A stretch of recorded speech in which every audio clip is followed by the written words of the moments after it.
Good morning. आज हम संसद का संक्षिप्त परिचय देखेंगे। आमतौर पर हम सरकार शब्द का प्रयोग करते हैं तो हमारा अर्थ सरकार से कार्यपालिका से संबंधित होता है। वास्तव में सरकार में व्यवस्थापिका, कार्यपालिका और न्यायपालिका को शामिल किया जाता है। व्यवस्थापिका का काम है कानून बनाना, कार्यपालिका का कार्य है लागू करना और न्यायपालिका का काम है कानूनों की व्याख्या करना और उनका उल्लंघन करने वालों को दंडित करना। व्यवस्थापिका है उसे विभिन्न देशों में भिन्न भिन्न नामों से जाना जाता है, जैसे कि ब्रिटेन में पार्लियामेंट कहा जाता है और अमेरिका में कांग्रेस कहा जाता है और जापान में डाइट कहा जाता है। भारत में संघीय व्यवस्थापिका के लिए संसद शब्द का प्रयोग किया जाता है। अब ये संघ क्या है? शक्ति विभाजन के आधार पर जो शक्ति है वह उसका एक केंद्र है या बहु केंद्र है, इसके आधार पर दो प्रकार की शासन प्रणाली है, एकात्मक और संघीय। एकात्मक शासन में शक्ति का केंद्र एक ही होता है। संघीय शासन में एक संप्रभु शक्ति के अधीन शक्ति के दो केंद्र होते हैं, एक केंद्र सरकार और एक राज्य सरकार। दोनों को संविधान के द्वारा विभिन्न शक्तियां व अधिकार प्राप्त होते हैं और दोनों अपने अपने क्षेत्र में स्वतंत्र होती हैं। तो जो भारत की संघीय है विधायिका, उसे संसद कहा जाता है और जो स्थानीय विधायिकाएं हैं उनके लिए विधानमंडल शब्द का प्रयोग किया जाता है। तो आज हम संघीय विधायिका संसद के बारे में देखेंगे। संसद का परिचय देखने से पहले हम उसका थोड़ा इतिहास देख लेते हैं। भारत का एक गौरवपूर्ण इतिहास है और हमारे गौरवपूर्ण इतिहास के अंदर हम देखें तो हमें लोकतांत्रिक संस्थाओं के जो साक्ष्य हैं, जो प्रमाण हैं, वह ऋग्वेद से ही मिलते हैं। ऋग्वेद में हमें सभा और समिति नामक दो संस्थाओं का उल्लेख मिलता है। जो सभा है वह राज्य सभा के समकक्ष है, उसमें विशिष्ट व योग्य व्यक्तियों को प्रतिनिधित्व था, और जो समिति है वो वर्तमान लोकसभा का प्रतिनिधित्व करती है।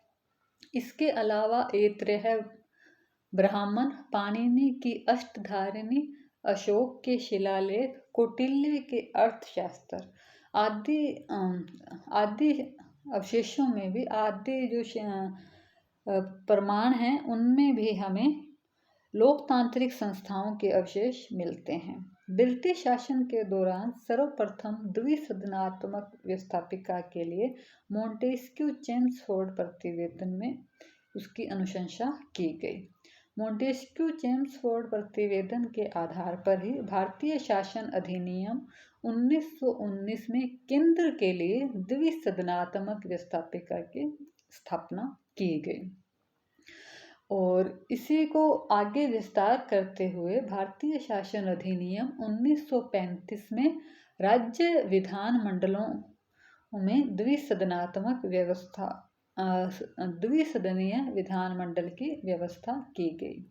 1919 का अधिनियम 1921 को अस्तित्व में आया और 35 का अधिनियम 37 से अस्तित्व में आया, लागू हुआ। और जो हमारी पहली संविधान सभा है उसका गठन 9 दिसंबर 1946 को हुआ था। हमारी इस संविधान सभा ने 17 नवंबर 1947 से अंतरिम संसद के रूप में कार्य करना आरंभ किया। संविधान सभा ने 13 मई 1952 तक अंतरिम संसद के रूप में कार्य किया है। तो उनके द्वारा किए गए जो महत्वपूर्ण कार्य हैं वो हम देख लेते हैं। हमारे पहले राष्ट्रपति राजेंद्र प्रसाद शर्मा का मनोनयन है वो हमारी अंतरिम संसद के द्वारा ही किया गया और पहला संविधान संशोधन जो जून 1951 के अंदर लागू हुआ, जिससे 9वीं अनुसूची को जोड़ा गया, वह भी अंतरिम संविधान सभा के द्वारा ही पारित किया गया था। जनप्रतिनिधि अधिनियम 1950 और 51 जो कि हमारे देश में राष्ट्रपति, उपराष्ट्रपति और राज्यसभा आदि के चुनावों के संबंध में नियम बनाते हैं, उसका निर्माण भी अंतरिम संसद के द्वारा ही किया गया था। अनुच्छेद 79 कहता है कि भारत में एक संसद होगी जिसके 3 अंग होंगे: राष्ट्रपति, राज्यसभा और लोकसभा। राज्यसभा को आरंभ में काउंसिल ऑफ स्टेट कहा जाता था और लोकसभा के लिए हाउस ऑफ पीपल शब्द का प्रयोग किया जाता था। राष्ट्रपति है वह संसद के अभिन्न अंग हैं, क्योंकि राज्यसभा और लोकसभा द्वारा पारित किए गए विधेयक राष्ट्रपति के हस्ताक्षर के पश्चात ही अधिनियम बनते हैं। राष्ट्रपति को राज्यसभा और लोकसभा के दोनों सदनों का अधिवेशन बुलाने और उसका सत्रावसान करने का अधिकार है। इसके साथ सत्रावसान करने का अधिकार है। राष्ट्रपति लोकसभा को विघटित भी कर सकते हैं।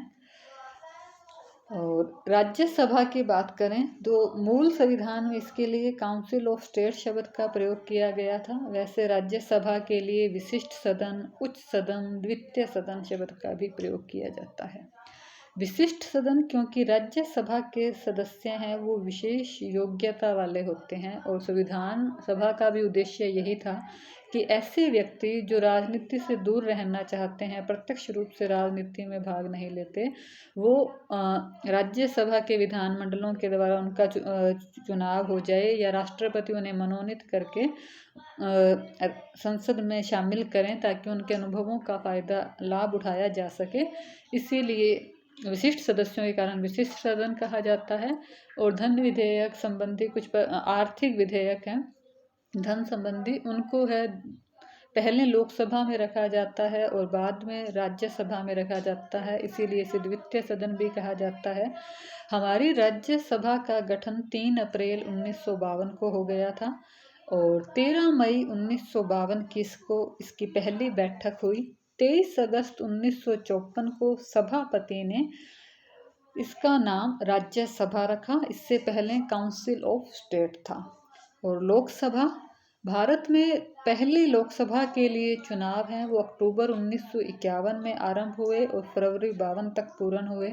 17 अप्रैल 1952 को पहली लोकसभा का गठन हो गया और पहली बैठक है वो 13 मई 1952 को हुई। लोकसभा है इसे जनता का सदन, लोकप्रिय सदन कहते हैं क्योंकि यह जनता का प्रतिनिधित्व करती है। जनता प्रत्यक्ष रूप से इसमें भाग लेकर अपने प्रतिनिधियों को चुनती है, इसीलिए यह जनता का सदन है। और प्रथम सदन है वो इसमें कुछ विधेयक हैं वो पहले लोकसभा में रखे जाते हैं, इसलिए प्रथम सदन कहा जाता है। अब हम संसद की सदस्य संख्या देख लेते हैं। राज्यसभा का उल्लेख अनुच्छेद 80 के अंदर किया गया है, जिसमें कहा गया है कि राज्यसभा की अधिकतम सदस्य संख्या है वह 250 होगी। 250 में से 12 सदस्य हैं वो मनोनीत होंगे और 238 सदस्य है वह राज्य विधानसभाओं और केंद्र शासित राज्यों व केंद्र शासित प्रदेशों से होंगे। अब ये जो मनोनीत सदस्य है इनका मनोनयन राष्ट्रपति के द्वारा किया जाता है। साहित्य, कला, विज्ञान और समाज सेवा में विशेष रूप से योगदान देने वाले व्यक्तियों को मनोनीत किया जाता है।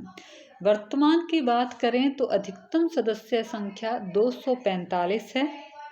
इसमें से 12 सदस्य हैं वो मनोनीत होते हैं और 233 सदस्य हैं वो निर्वाचित होते हैं। 233 सदस्यों में से 225 सदस्य हैं वो राज्य विधानसभाओं के द्वारा निर्वाचित होते हैं और 8 सदस्य 3 केंद्र शासित प्रदेशों, 4 जम्मू कश्मीर, 3 दिल्ली और 1 पौंडीचेरी से निर्वाचित होता है। अब हम देखते हैं लोकसभा। पहली लोकसभा में 500 अधिकतम सदस्य संख्या थी, जिसे संशोधित करके दूसरे संविधान संशोधन 1952 के द्वारा 525 किया गया और 31वें संविधान संशोधन 1974 के द्वारा अधिकतम सदस्य संख्या निर्धारित की गई 552। अब यहाँ हमें देखना है कि 104वें संविधान संशोधन के बाद लोकसभा की अधिकतम सदस्य संख्या 550 है। 550 हो गई है क्योंकि 104वां संविधान संशोधन है, उसमें आंग्ल भारतीयों के जो 2 सदस्य मनोनीत थे उसका आगे विस्तार नहीं किया गया है। सिर्फ अनुसूचित जाति और जनजाति को प्राप्त आरक्षण को ही आगे बढ़ाया गया था, जिसके कारण 550 सदस्य संख्या हो गई है। और वास्तविक सदस्य संख्या की बात करें अधिकतम, तो वो है 543। यहाँ भी वो 2 सदस्य संख्या है वो कम हो जाएगी। 104वां संविधान संशोधन 25 जनवरी 2020 से लागू हुआ है। आंग्ल भारतीय अभी क्या है? आंग्ल भारतीय में यूरोपीय जाति से संबंधित पिता दादा मतलब मेल पक्ष हो यूरोपीय जाति का, और भारतीय माता से उत्पन्न संतान है वो आंग्ल भारतीय होंगे। इसमें था कि अगर राष्ट्रपति को ये अनुभव हो कि लोकसभा में आंग्ल भारतीयों का प्रतिनिधित्व नहीं है तो वह 2 सदस्यों को मनोनीत कर सकता है। लेकिन क्योंकि 2011 की जो जनगणना के आंकड़े आए थे उसके अंदर आंग्ल भारतीयों की संख्या सिर्फ 26 आई थी, जिसके कारण ये मांग उठने लगी थी भी इनका उचित प्रतिनिधित्व है ही नहीं, देश में ही नहीं है, तो उनको लोकसभा में 2 सीटों पे आरक्षण देना गलत है। इसीलिए 104वां संविधान संशोधन कर इस आरक्षण को आगे नहीं बढ़ाया गया है और वर्तमान में सदस्य संख्या 543 हो गई है। इस 543 के अंदर हम देखें तो 524 सदस्य हैं वो राज्यों से आते हैं और 19 सदस्य हैं वो केंद्र शासित प्रदेशों से आते हैं। अब हम देखते हैं सीटों का आवंटन। राज्यसभा के लिए स्थानों का आवंटन चौथी अनुसूची में है। यहाँ हमें ध्यान रखना है कि चौथी अनुसूची में सीटों का आवंटन सिर्फ और सिर्फ राज्यसभा के लिए है, लोकसभा के लिए नहीं है। राज्यसभा में स्थानों का जो आवंटन है वो जनसंख्या के आधार पर किया गया है। इसी आधार पर किसी राज्य की जनसंख्या ज़्यादा है तो उसका ज़्यादा प्रतिनिधि आते हैं, कम है तो उसके कम आएंगे। जैसे सबसे ज़्यादा हमारे देश में यूपी का प्रतिनिधित्व है, यूपी से 31 सदस्य राज्यसभा में आते हैं। हमारे राजस्थान में 10, हरियाणा के अंदर 5 और 3 राज्य ऐसे हैं जिनके एक प्रतिनिधि है, वो है सिक्किम, नागालैंड और मिजोरम। और ये जो है हमारे यहाँ जनसंख्या के आधार पर प्रतिनिधित्व है। और वहीं अगर हम अमेरिका की बात करें तो वहाँ समान प्रतिनिधित्व, जो कि संघात्मक शासन का आवश्यक गुण है, उसको अपनाया गया है और सभी राज्यों को सीनेट में समान प्रतिनिधित्व है 2-2, लेकिन हमारे देश में जनसंख्या के आधार पर प्रतिनिधित्व दिया गया है। लोकसभा में भी स्थानों का आवंटन जनसंख्या के आधार पर है क्योंकि ये तो जनता का ही सदन है और इसमें जो सीटों का निर्धारण है वो प्रत्येक जनगणना के सुसंगत आंकड़े प्रकाशित होने के बाद एक परिसीमन आयोग का गठन किया जाता है। परिसीमन आयोग का उल्लेख है अनुच्छेद 82 के अंदर मिलता है, जिसमें कहा गया है कि प्रत्येक जनगणना के सुसंगत आंकड़े प्रकाशित होने के बाद एक 3 सदस्यीय परिसीमन आयोग का गठन किया जाएगा, जिसके द्वारा लोकसभा क्षेत्रों का पुनर्गठन किया जाएगा। अब तक भारत के अंदर 4 बार परिसीमन आयोग का गठन किया गया है, 1952, 1962, 1972 और 2002 के द्वारा। 2002 के परिसीमन में सीटों को बढ़ाया नहीं गया था उन्हें, क्योंकि 84वां संविधान संशोधन 2001 में जो हुआ था उसके अंदर सीटों को 2026 तक स्थिर रखा गया था। और 2002 के संविधान संशोधन में भी यही प्रावधान किया गया कि जो जनसंख्या के हिसाब से सीटों का पुनर्गठन तो किया गया लेकिन सीटें बढ़ाई नहीं गई, उन्हें 2026 तक स्थिर रखा गया। अब हम कार्यकाल देखते हैं। दोनों सदनों के कार्यकाल का उल्लेख अनुच्छेद 83 में है। राज्यसभा एक स्थायी सदन है, उसका विघटन नहीं हो सकता। यहाँ हमें ध्यान देना है कि भारत में एकमात्र राज्यसभा ही स्थायी सदन है। आमतौर पर हम विधान परिषद को भी स्थायी सदन समझ लेते हैं, हम उसकी जब डिटेल पढ़ते हैं तो विधान परिषद के संबंध में अनुच्छेद 169 में स्पष्ट उल्लेख है, विधानसभा का सृजन और उत्साधन, मतलब उसे स्थापना भी की जा सकती है और अंत भी किया जा सकता है, और जिस चीज का अंत होगा वह कभी स्थायी नहीं होगी। स्थायी सदन भारत में एकमात्र राज्यसभा है। राज्यसभा का कार्यकाल नहीं होता, राज्यसभा के सदस्यों का कार्यकाल है, और सदस्यों का कार्यकाल कितना निश्चित किया जाए ये संविधान सभा ने संसद पे छोड़ दिया था। भी संसद डिसाइड करेगी क्या कार्यकाल होगा। तो जनप्रतिनिधि अधिनियम 1951 की धारा 154 की उपधारा 1 के अंदर ये डिसाइड किया गया कि राज्यसभा के सदस्यों का कार्यकाल 6 वर्ष होगा, और प्रत्येक 2 वर्ष बाद 1/3 सदस्य सेवानिवृत्त होंगे। प्रत्येक 2 वर्ष बाद 1/3 सदस्यों की सेवानिवृत्ति का जो ये विचार है, ये हमने सीनेट से लिया है, सीनेट से मिलता जुलता है हमारा। तो अब प्रश्न ये उठता था कि जो पहली राज्यसभा बनी उसमें ये 2 वर्ष वाला निर्धारण कैसे हो। तो ये 2 वर्ष बाद सेवानिवृत्ति का निर्णय करने का अधिकार संसद ने राष्ट्रपति को दिया, और राष्ट्रपति महोदय ने 29 नवंबर 1952 को चुनाव आयोग कार्यालय में एक लॉटरी सिस्टम का आयोजन किया, जिसमें जो हमारी पहली राज्यसभा थी उस समय 1952 में, उसमें 216 सदस्य थे। इसमें से 12 मनोनीत और 204 है वो वह निर्वाचित थे। तो इनकी सीटें निर्धारित करने के लिए 3 समूह बनाए गए। तो लॉटरी से जो पहला समूह निकाला उसको 1954 में रिटायर किया गया, और जो दूसरा समूह आया उसे 4 साल बाद 1956 में, और जो तीसरा समूह आया उसे 6 साल बाद 1958 में सेवानिवृत्त किया गया। उसके बाद ये जो सीक्वेंस है ये कंटिन्यू चलता रहा। इस तरह से राज्यसभा का कार्यकाल निश्चित हुआ, और लोकसभा का कार्यकाल भी अनुच्छेद 83 में उसके बारे में उल्लेख है। उसमें स्पष्ट रूप से कहा गया है कि कार्यकाल 5 वर्ष होगा, लेकिन स्पष्ट बहुमत होने पर।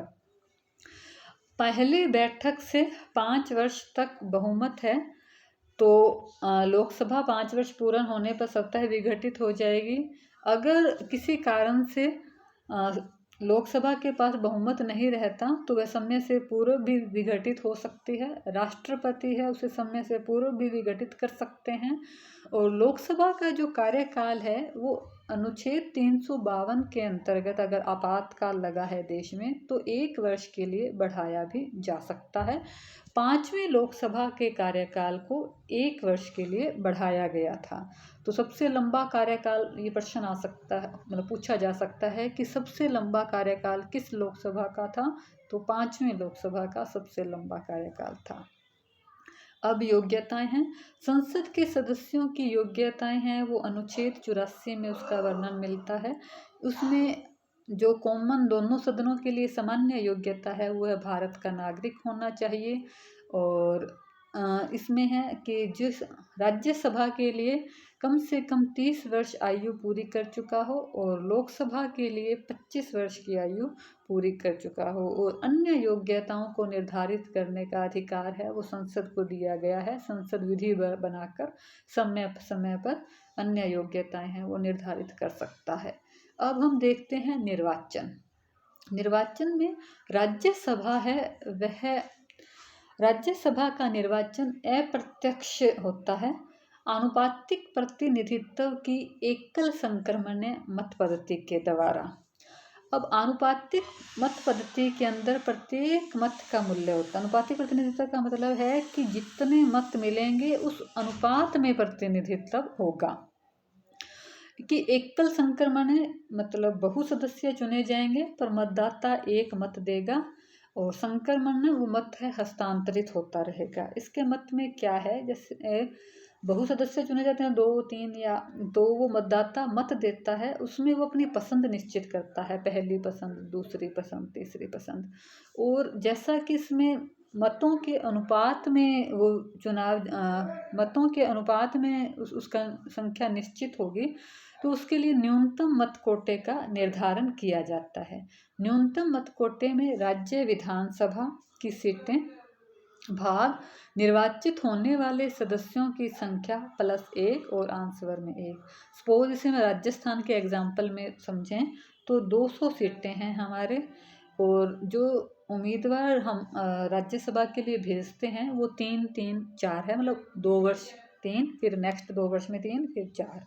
तो मानो हमने 3 उम्मीदवारों को हमने चुनना है, तो 3 + 1 हो गया 4, और फिर इसको डिवाइड करेंगे तो 50, और 50 + 1 करके 51। तो 51 मत जिसको प्राप्त होंगे वह चुनाव जीत जाएगा। अब सपोज किसी को 51 नहीं मिलते, तो उस कंडीशन में दूसरी वरीयता देखी जाती है। जिसको कम मत मिलते हैं उसे बाहर निकाल देते हैं, फिर उसके मतों को उठा के देखते हैं कि उन जिनकी पहली पसंद वो थे उनकी दूसरी पसंद कौन था। जैसे राष्ट्रपति के चुनाव में होता है, तो दूसरी वरीयता से चुनाव जीता जा सकता है। और राज्यसभा के चुनाव में जो सदस्य हैं वो राज्य विधानसभाओं जो राज्यों से आते हैं वो तो राज्य विधानसभा के द्वारा चुने जाएंगे, और जो केंद्र शासित प्रदेशों से आते हैं उनका चुनाव कैसे हो ये डिसाइड करने का हक भी संसद को दिया गया था, संसद पे छोड़ा गया था कि कैसे होंगे। और लोकसभा की बात करें तो लोकसभा के अंदर प्रत्यक्ष निर्वाचन को अपनाया गया है। प्रत्यक्ष निर्वाचन की गुप्त मतदान पद्धति के द्वारा इसमें वयस्क मताधिकारधारी उम्मीदवारों को चुनते हैं, और the first post of the past के आधार पर विजेता घोषित किया जाता है। जिसको सर्वाधिक मत मिले हैं वह चुनाव जीत जाता है। धन्यवाद।